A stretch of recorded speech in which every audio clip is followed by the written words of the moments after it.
Hello viewers, welcome to our channel.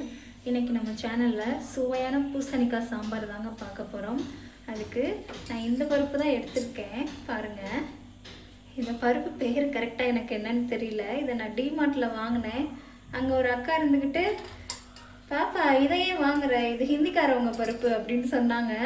பருப்பில் என்னடா ஹிந்திக்காரவங்க பருப்பு தமிழ்காரவங்க பருப்பு இருக்குதுன்னு நான் யோசித்தேன். எதனால் அப்படி சொல்லியிருப்பாங்கன்னு நீங்கள் எனக்கு கமெண்ட் பண்ணுங்கள். நான் இது வரைக்கும் இதை செய்கிறப்பெல்லாம் யோசிச்சுட்டே இருக்கேன், ஏன் அப்படி சொல்லியிருப்பாங்கன்னே தெரியல. அதுக்கு நான் இந்த பூசணிக்காய் தான் எடுத்திருக்கேன். இது இனிப்பு பூசணியா இல்லை இனிப்பு கம்மியாக ஒரு மாதிரி சப்புன்னு இருக்கும்ல, அந்த பூசணியான்னு தெரியல. ஆக மொத்தம் பூசணிக்காய்னாலே குட்டீஸுக்கு ரொம்ப விரும்பி சாப்பிடுவாங்க. அடுத்து ஒரு 4 பல்லு பூண்டு, தக்காளி இந்த மாதிரி ஃபைனாக சாப் பண்ணி வச்சுருக்கேன். 2 பச்சை மிளகாய் எடுத்துருக்கேங்க. தேவையான பொருள்லாம் குக்கரில் ஆட் பண்ணிக்கலாங்க. இது நான் குக்கரில் தான் பண்ண போகிறேன், 1 பார்ட் சாம்பார் மாதிரி. அடுத்து இதில் தேவையான ஸ்பைசஸ் போட்டுக்கலாங்க. வெந்தயம் பாருங்கள், இந்த அளவுக்கு பேருக்குன்னு வெந்தயம். ஃப்ளேவர், சாம்பார் ஃப்ளேவர் வந்து சூப்பராக இருக்கும். அதனால் நான் எப்படி ஆட் பண்ணுறேன். 2 ஸ்பூன் ஜீரகம் ஆட் பண்ணிக்கலாம். அடுத்து 1 ஸ்பூன் மஞ்சள் தூள் ஆட் பண்ணிக்கலாங்க.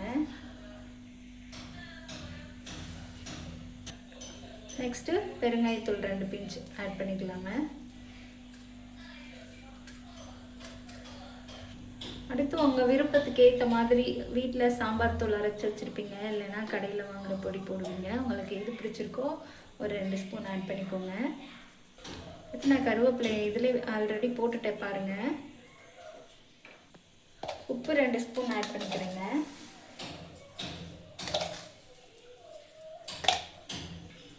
இதோட சேர்த்து 1/4 ஸ்பூன் மிளகும் ஆட் பண்ணிக்கோங்க. என்கிட்ட மிளகு இல்லை, மிளகு பவுடரும் இல்லை, அதனால் நான் ஆட் பண்ணல.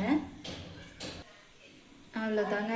தேவையான அளவு தண்ணி ஊற்றுங்க, 4 விசில் விடுங்க, எடுங்க. மணக்க பூசணிக்காய் sambar ready. 4 whistle sambar ready. பாருங்கள் எவ்வளோ அருமையாக கொதிச்சுக்கிட்டு இருக்குன்னு.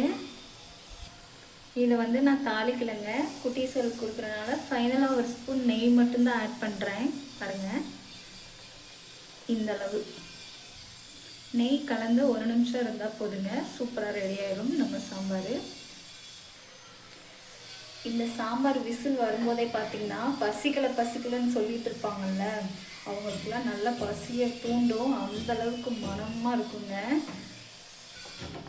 இதே உங்களுக்கு ஹோட்டல் ஸ்டைலில் வேணும்னா நீங்கள் தாளிக்கும் போது கொஞ்சம் சின்ன வெங்காயத்தோட ஒரு பூண்டு பல்லை தட்டி போட்டு மெயினாக வரமிளகா போட்டு தாளிங்க. அப்படியே ஹோட்டல் ஸ்டைலில் பூசணிக்காய் சாம்பார் ரெடி.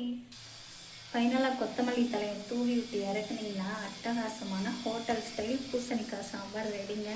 நெக்ஸ்ட் வீடியோவில் பார்க்கலாம்.